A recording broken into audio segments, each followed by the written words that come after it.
The Ferdinand Town Council opens the search process for a new town manager. The city of Jasper hires 2 new police officers. And Inform featuring Nicole Hurley and Rachel Hannibut with the Du Bois County Community Foundation. Those stories and much more are up next here on 18 WJTS News.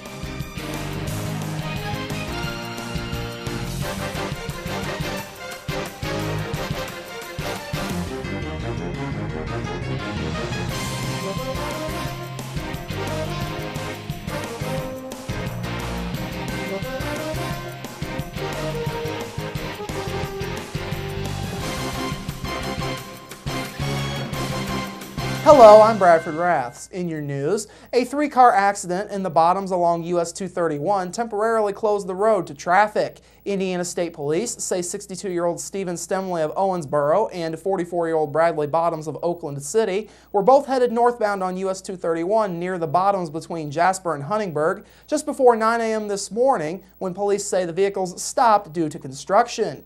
Police say 58-year-old David Markham of Stendal was also heading northbound when he failed to notice the stopped traffic. Markham's car ran into the back of Bottoms' vehicle, pushing it into the back of Stemley's truck. Contrary to earlier reports, no one was injured and all drivers refused medical treatment at the scene. Markham was cited for speed too fast to avoid a collision. There was significant damage reported to all 3 vehicles. The Indiana State Police would like to remind drivers that construction crews will be working on US 231 for at least the next couple of months. Please use caution in the area as the crews work to repair the roadway. Last night, the Ferdinand Town Council formally approved the resignation of town manager Mark Stedzik. Stedzik, who has served as town manager since 2007, will be leaving the position to take a new job with Kimball office. Stedzik will continue living in Ferdinand and will be involved in community groups. Town Council President Ken Seacard says the list of accomplishments for the town during Stedzik's tenure has been innumerable. The tremendous thing about it is the amount of stuff we got done while he was here that we were able to move forward with. When we brought him on, there was always things going on in town, but you didn't have that day-to-day coverage. I would get tons of phone calls and things like that, and of course I'm trying to work a full-time job at the same time. When Mark came in, he took care of all those questions that were being asked.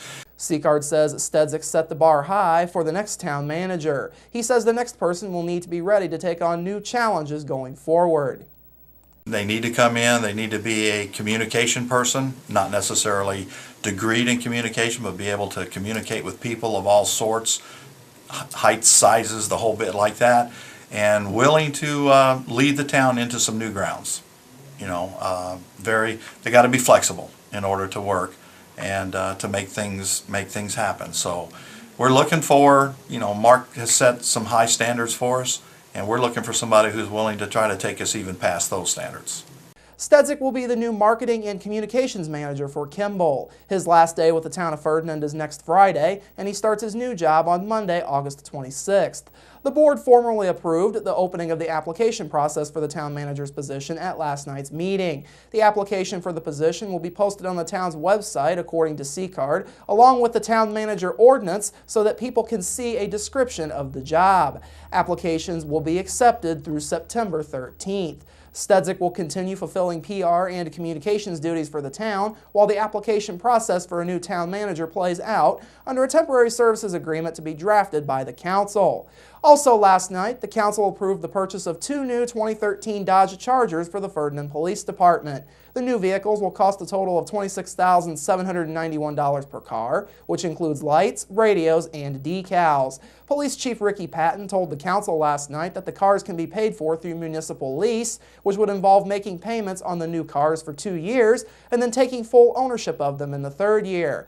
Patton told the council that he is hopeful that this maneuver will save money for the budget going forward. He also told the council that continuing this purchase process through municipal lease over the next couple of years would have all of the cars in the fleet under warranty by 2017, whereas only one of the current department vehicles is under warranty.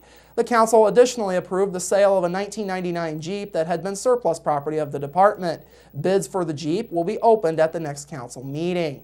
Finally, last night, the council heard from Fire Chief Dan Lindauer that 2 firemen in the department had been working on fire watch at a local business due to that business's fire alarm system failing on Monday. As of the start of last night's meeting, Lindauer said the fire watch was underway. Lindauer said the work should be treated as a fire run, and the council agreed to bill the owner of the business for hourly and benefit expenses for the 2 firefighters' work. The City of Jasper's police department is now up to full force. Yesterday morning, the Jasper Board of Public Works approved the hiring of 2 new patrol officers for the department, bringing the number of road officers to the maximum number of 21. Ireland native Greg Brescher, a current JPD dispatcher, and David Berger of Mitchell were selected to fill the final 2 spots. Brescher is a 2003 graduate of Jasper High School. The 28-year-old received an Associate's in Science degree from Vincennes University in 2005 and has worked for the Jasper Police Department for the past 5.5 years as a dispatcher. Berger, meanwhile, is from Mitchell and graduated from Mitchell High School in 2009 and earned a bachelor's degree in criminal justice from Indiana University this past spring. He is 22 years old and most recently has worked part-time for the IU Police Department. Chief Mike Bennett asked for and received permission from the board to give Brescher and Berger each conditional offers of employment as patrolmen, effective once all requirements of employment are met. There's still a couple more steps that they have to go through as far as physical and psychological testing. And then obviously there is the Law Enforcement Academy, which one of them will have to attend. The other one is already Academy certified, and that will start in November. And then there's a field training period that they will have to go through before they're actually out on their own. Once again, yesterday's appointments brought the total number of Jasper road officers to the limit of 21. With Brescher's departure from the Communications Department, the city is now down to 5 dispatchers. The city plans to begin the process of replacing Brescher in the near future. Also yesterday morning, the board approved the hiring of Nathaniel Kern, Jeremy Johnson, and Devin Stempnagel as new probationary members of the Jasper Fire Department.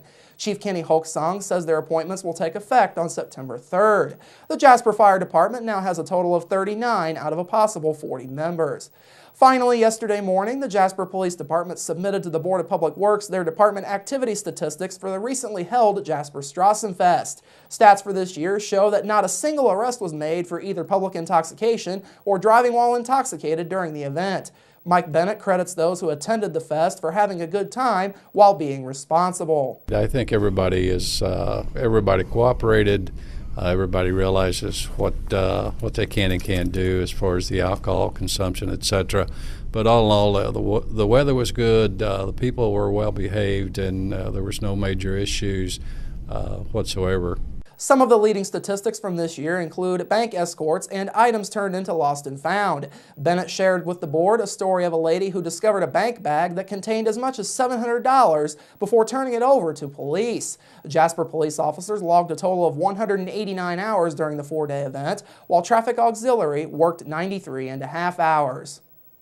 Officials with the Jasper Police Department say numerous complaints of school bus stop arms being disregarded will bring an increase in patrols.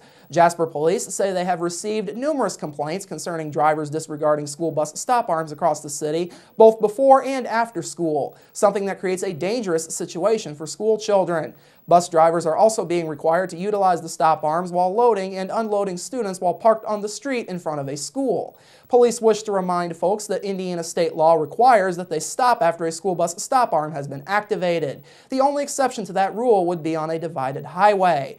JPD will be increasing its patrol in school zones in order to crack down on stop arm violations and other dangerous or aggressive driving behaviors. All drivers are reminded to stay alert and use caution at all times, especially when traveling through a school zone. Heritage Hills High School has reopened its main gymnasium after a summer of renovations. The North Spencer School Corporation used about $150,000 out of $1.9 million in bond money for retrofitting light fixtures, renovating bleachers, and painting the entire gym.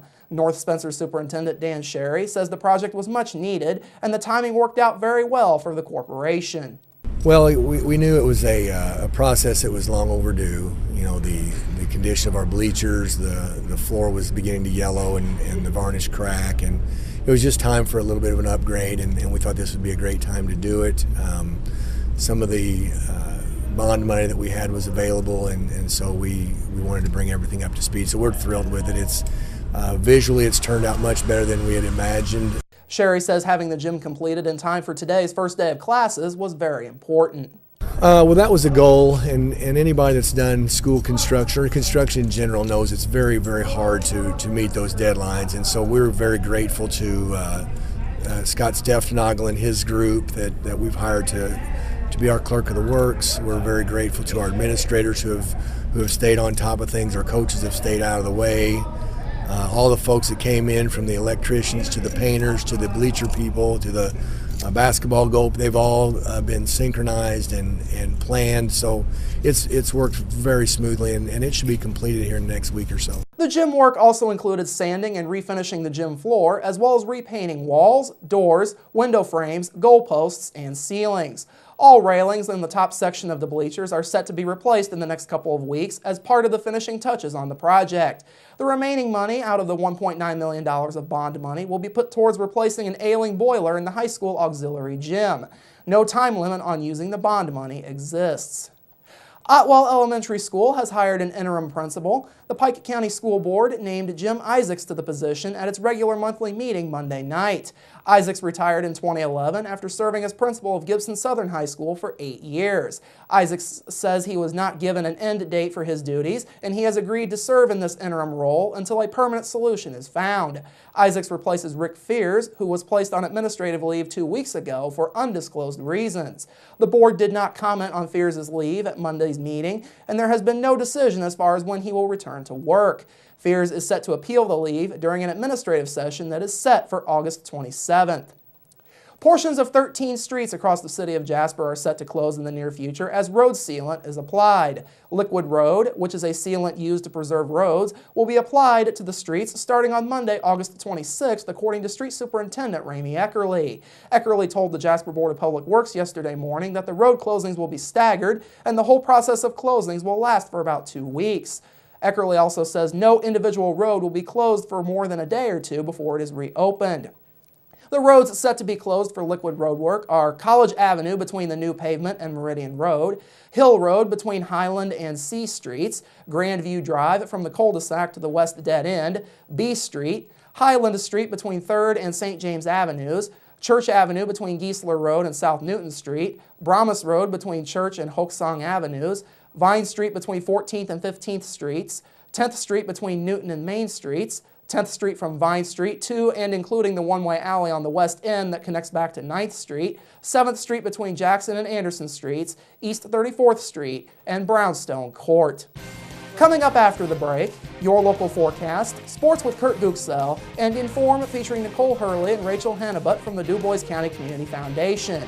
That's all up next here on 18 WJTS News. Local people watching local people.